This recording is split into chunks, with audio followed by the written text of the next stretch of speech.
In Chapter 15, you are dealing with issuing bonds. So let's take a look at an example problem here. Rodriguez Company issued $400,000 of bonds on January 1st.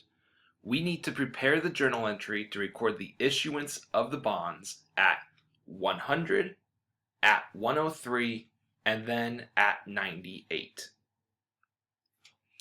So, this first one, prepare the journal entry to record the issuance of the bonds at 100. This is at face value, or at 100% of face value. So, if a company is issuing bonds, they are getting cash in return. Right? A company issues bonds to help them finance a project. So they're looking for money. So they're getting their cash. So we debit our cash. Now, what are we going to credit?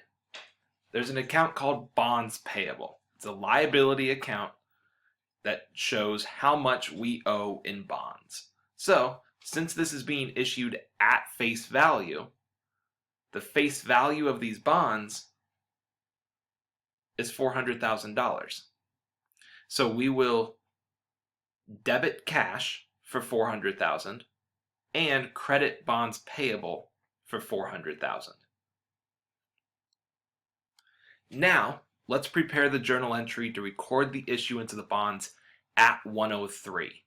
So, this is recording the issuance at a premium, or we could look at it and see that it's at 103% of the face value.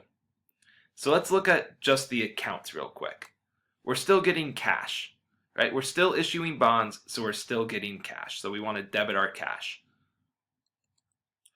We're still issuing bonds, so we still have to pay this back at some point. So we need to credit our bonds payable. Now, we are issuing these bonds at 103. So anytime you issue at a number above 100, you're issuing at a premium.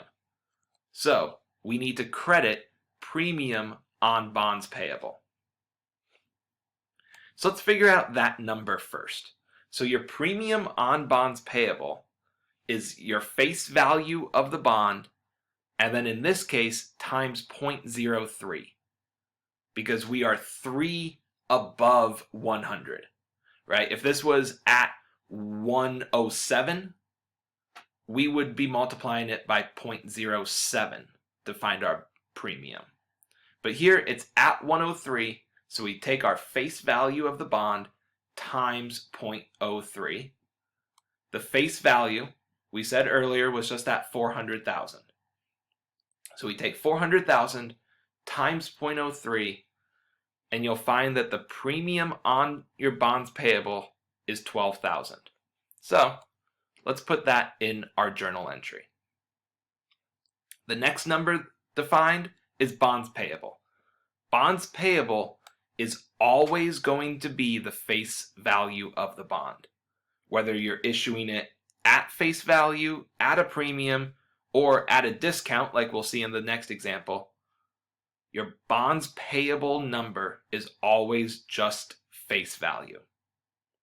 So, we are issuing a $400,000 bond at 103.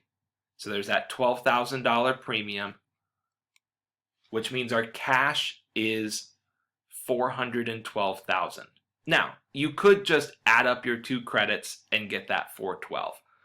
But another way that you can find that number is by taking your face value of the bond and multiplying it by 103%, or 1.03. So if you take 400,000 times 1.03, you'll end up with that $412,000.